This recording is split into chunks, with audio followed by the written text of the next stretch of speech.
दोस्तों 374 रनों के विशाल लक्ष्य का पीछा करने उतरी इंग्लैंड पर टूटा है सिराज और कृष्णा का कहर। बारिश के बाद चौथे दिन ओवल के मैदान पर मोहम्मद सिराज और प्रसिद्ध कृष्णा ने ऐसी तूफानी गेंदबाजी की कि इंग्लैंड का बाकी बैटिंग क्रम ताश के पत्तों की तरह बिखर गया। इंग्लैंड को जीत के लिए चाहिए थे मात्र 35 रन और भारत को चाहिए थे 4 विकेट, लेकिन कैसे सिराज और कृष्णा ने इंग्लैंड को चारों खाने चित्त कर भारत की झोली में डाल दी एक ऐसी ऐतिहासिक जीत जिसे क्रिकेट फैंस कभी नहीं भूल पाएंगे। दिल दहला देने वाले इस रोमांचक 5वें टेस्ट के चौथे दिन ऐसा क्या हुआ कि बेन स्टोक्स ड्रेसिंग रूम में सिर पकड़कर रह गए और गौतम गंभीर व शुभमन गिल की आंखें खुशी से चमक उठीं। उसकी पूरी हाईलाइट तो हम आपको दिखाएंगे ही, लेकिन उससे पहले यदि आप भी सिराज, कृष्णा और भारतीय क्रिकेट टीम के फैन हैं तो हमारी इस वीडियो को दिल से एक लाइक और चैनल को सब्सक्राइब करना बिल्कुल भी न भूलें। दोस्तों, भारत और इंग्लैंड के बीच यह 5वां टेस्ट लंदन के ऐतिहासिक ओवल स्टेडियम में खेला जा रहा था। 5 मैचों की सीरीज में इंग्लैंड 2-1 से आगे था और यह मुकाबला सीरीज को बराबर करने का भारत के लिए सुनहरा मौका था। भारत ने दूसरी पारी में 396 रन बनाकर इंग्लैंड के सामने 374 रनों का विशाल लक्ष्य रखा। ओवल की पिच अब गेंदबाजों को मदद दे रही थी और भारतीय गेंदबाजों का हौसला 7वें आसमान पर था। तीसरे दिन की समाप्ति पर इंग्लैंड ने अपनी दूसरी पारी शुरू की, लेकिन दिन की आखिरी गेंद पर मोहम्मद सिराज ने करारा झटका दिया। उनकी एक तेज इनस्विंगर क्राउली के स्टंप्स को उड़ा ले गई। क्राउली 14 रन बनाकर बोल्ड हुए और इंग्लैंड का स्कोर 50 रन और 1 विकेट हो गया था। दिन का खेल समाप्त होने तक बेन डकेट 34 रन बनाकर नाबाद थे और उनके साथ जो रूट क्रीज पर थे। भारतीय फैंस में उत्साह की लहर दौड़ गई और गंभीर की रणनीति ने पहले ही रंग दिखाना शुरू कर दिया था। चौथे दिन की सुबह जब खेल शुरू हुआ तो माहौल में तनाव साफ महसूस हो रहा था। भारतीय फैंस स्टेडियम में तिरंगे लहरा रहे थे और ड्रेसिंग रूम में गौतम गंभीर और शुभमन गिल अपनी रणनीति को अंतिम रूप दे रहे थे। इंग्लैंड को जीत के लिए 324 रन और बनाने थे। बेन डकेट का साथ देने ऑली पोप क्रीज पर आए। गिल ने आक्रामक रणनीति जारी रखी और सिराज व कृष्णा को आक्रमण की कमान सौंपी। डकेट ने शुरू में आत्मविश्वास दिखाया और 76 गेंदों में अपने टेस्ट करियर का 16वां अर्धशतक पूरा किया। डकेट और पोप ने मिलकर 32 रनों की साझेदारी निभाई और 20 ओवरों के बाद इंग्लैंड का स्कोर 1 विकेट पर 70 रन था। 23 ओवरों के बाद इंग्लैंड का स्कोर 2 विकेट पर 83 रन पहुंच गया और उन्हें जीत के लिए अभी भी 291 रनों की जरूरत थी। लेकिन 22 फार ओवर में प्रसिद्ध कृष्णा ने भारत को दूसरी सफलता दिलाई। उनकी एक तेज आउटस्विंगर डकेट के बल्ले का किनारा लेती हुई स्लिप में केएल राहुल के पास गई। राहुल ने शानदार कैच लपक लिया और डकेट 83 गेंदों में 6 चौकों के साथ 54 रन बनाकर 82 रन और 2 विकेट पर पवेलियन लौटे। स्टेडियम में भारतीय फैंस का शोर गूंजने लगा। अब ऑली पोप और जो रूट क्रीज पर थे। पोप ने आक्रामक रुख अपनाया और 34 गेंदों में 5 चौकों की मदद से 27 रन बनाए, लेकिन 27.3 ओवर में मोहम्मद सिराज ने इंग्लैंड को तीसरा झटका दिया। उनकी एक तेज इन स्विंगर पोप के पैड पर लगी और जोरदार अपील के बाद अंपायर ने उंगली उठा दी। पोप ने रिव्यू लिया, लेकिन बॉल ट्रैकिंग ने गेंद को स्टंप्स से टकराते दिखाया। पोप 106 रन और 3 विकेट पर पवेलियन लौटे। अब जो रूट का साथ देने हैरी ब्रूक क्रीज पर आए। इंग्लैंड का स्कोर 3 विकेट पर 106 रन था। रूट और ब्रूक ने मिलकर भारतीय गेंदबाजों को परेशान करना शुरू किया। रूट ने अपनी शानदार तकनीक का प्रदर्शन करते हुए सिराज और आकाशदीप की गेंदों को सावधानी से खेला। ब्रूक ने आक्रामक रुख अपनाया और कुछ शानदार शॉट्स लगाए। 35वें ओवर में ब्रूक को जीवन दान मिला। प्रसिद्ध कृष्णा की गेंद पर उन्होंने लॉन्ग लेग की दिशा में शॉट खेला। सिराज ने कैच पकड़ा, लेकिन उनका पैर बाउंड्री लाइन से टकरा गया और गेंद छक्के के लिए चली गई। ब्रूक तब 19 रन पर थे और इस गलती ने भारत को भारी नुकसान पहुंचाया। ब्रूक ने इसका भरपूर फायदा उठाया और अपनी पारी को आक्रामकता के साथ आगे बढ़ाया। 40 ओवरों के बाद इंग्लैंड का स्कोर 3 विकेट पर 180 रन था। ब्रूक ने आकाशदीप की एक गेंद को मिड ऑन के ऊपर छक्के के लिए उड़ाया और रूट ने रविंद्र जडेजा की गेंदों पर सिंगल्स और डबल्स लेकर स्कोर को आगे बढ़ाया। दोनों ने 100 रनों की साझेदारी पूरी की और इंग्लैंड का स्कोर 200 के पार पहुंच गया। लंच के समय इंग्लैंड 3 विकेट पर 220 रन बना चुका था। लंच के बाद ब्रूक और रूट ने और आक्रामक रुख अपनाया। ब्रूक ने 78 गेंदों में 12 चौकों और 2 छक्कों के साथ 114 रनों की शतकीय पारी खेली, जो उनकी 10वीं टेस्ट सेंचुरी थी। वह पिछले 70 सालों में 50 टेस्ट पारियों में 10 शतक बनाने वाले इकलौते बल्लेबाज बन गए। रूट ने 172 गेंदों में 12 चौकों के साथ 105 रन बनाए और उनका 29वां टेस्ट शतक उन्हें टेस्ट इतिहास में सर्वाधिक शतक बनाने वालों की सूची में चौथे स्थान पर ले गया। दोनों की 195 रनों की साझेदारी ने इंग्लैंड को मजबूत स्थिति में ला दिया। स्कोर 300 के पार पहुंचा और जीत सिर्फ 50 रन दूर थी। भारतीय ड्रेसिंग रूम में गंभीर और गिल के चेहरों पर चिंता की लकीरें साफ दिख रही थीं। फैंस की सांसें थम गई थीं और ऐसा लग रहा था कि इंग्लैंड यह मैच आसानी से जीत लेगा। लेकिन क्रिकेट अनिश्चितताओं का खेल है और भारतीय टीम हार मानने वालों में से नहीं है।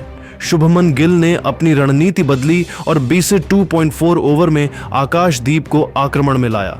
आकाशदीप ने ब्रूक को एक गुड लेंथ गेंद पर चकमा दिया। गेंद उनके बल्ले का किनारा लेती हुई सिराज के पास गई। सिराज ने इस बार कोई गलती नहीं की और शानदार कैच लपक लिया। ब्रूक 114 रन बनाकर 301 रन और 4 विकेट पर पवेलियन लौटे। यह विकेट भारत के लिए गेम चेंजर साबित हुआ। भारतीय खेमे में जोश की लहर दौड़ गई। अब जैकब बेथल क्रीज पर आए। गिल ने प्रसिद्ध कृष्णा को लगातार गेंदबाजी करने का निर्देश दिया। सत्ताहांडी 4 ओवर में कृष्णा ने बेथल को एक तेज आउट स्विंगर पर बोल्ड किया। बेथल 31 गेंदों में 5 रन बनाकर 332 रन और 5 विकेट पर आउट हुए। रूट और बेथल की 21 रनों की साझेदारी टूट गई और भारत को 5वीं सफलता मिली। अब जो रूट और जेमी स्मिथ क्रीज पर थे। रूट ने अपनी तकनीक से भारतीय गेंदबाजों को परेशान करना जारी रखा, लेकिन 72.6 ओवर में प्रसिद्ध कृष्णा ने कमाल दिखाया। उनकी एक तेज इनस्विंगर रूट के बल्ले को चकमा देती हुई विकेटकीपर ध्रुव जुरेल के पास गई। जुरेल ने शानदार कैच लपक लिया और रूट 105 रन बनाकर 337 रन और 6 विकेट पर पवेलियन लौटे। इंग्लैंड अब 36.2 ओवर में 329 रनों पर 6 विकेट खो चुका था और जीत के लिए 35 रन चाहिए थे।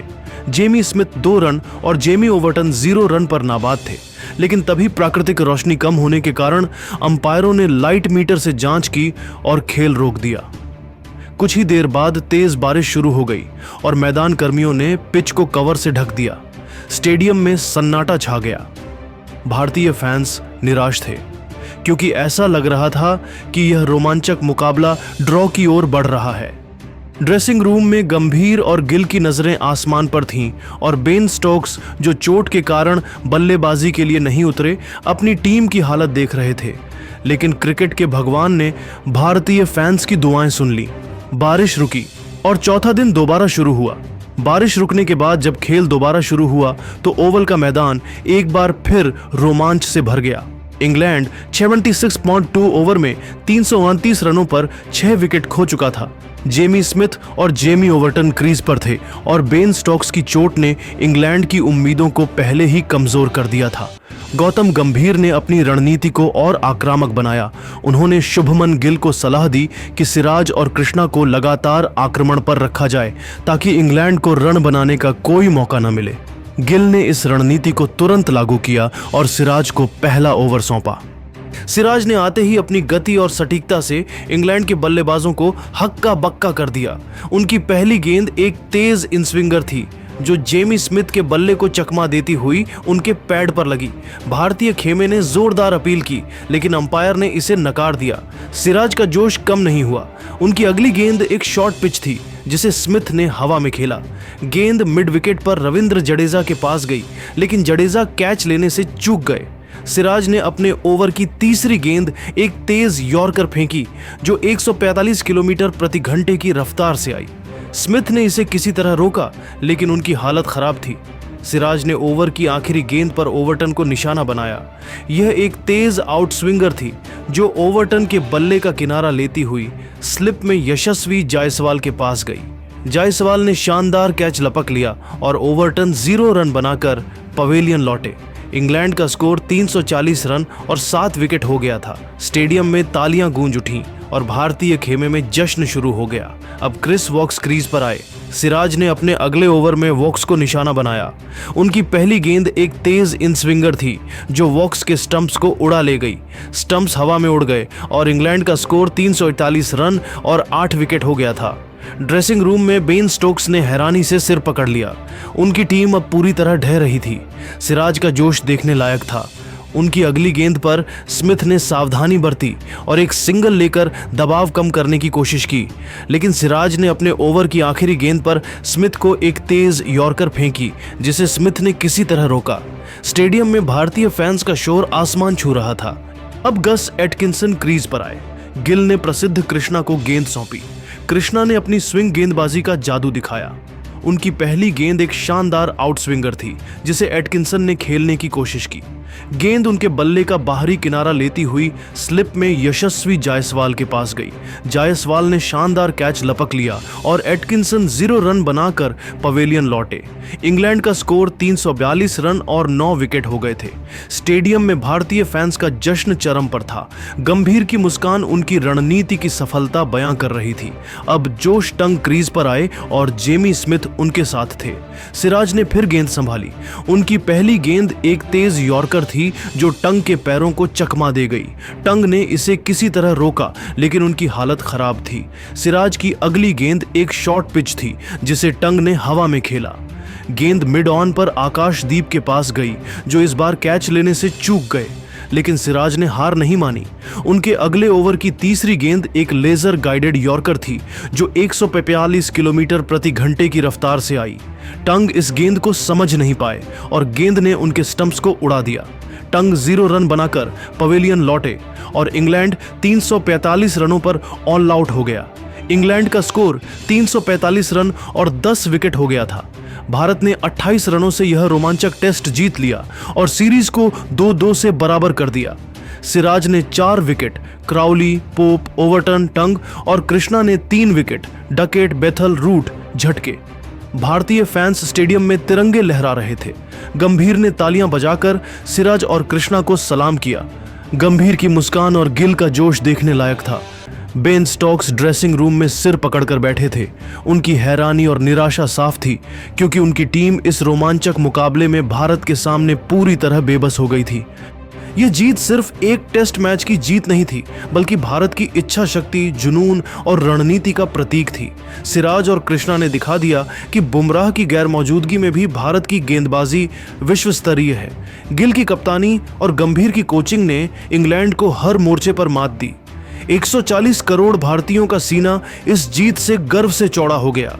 यह जीत न सिर्फ सीरीज को बराबर करने की राह खोल गई, बल्कि भारतीय क्रिकेट की नई पीढ़ी को दुनिया के सामने ला खड़ा किया। दोस्तों, सिराज और कृष्णा की इस तूफानी गेंदबाजी को आप 10 में से कितने नंबर देंगे? क्या आपको लगता है कि सिराज ने बुमराह को पीछे छोड़ दिया? और क्या भारत अगले टेस्ट में भी ऐसा ही प्रदर्शन करेगा? अपनी राय नीचे कमेंट में जरूर बताएं।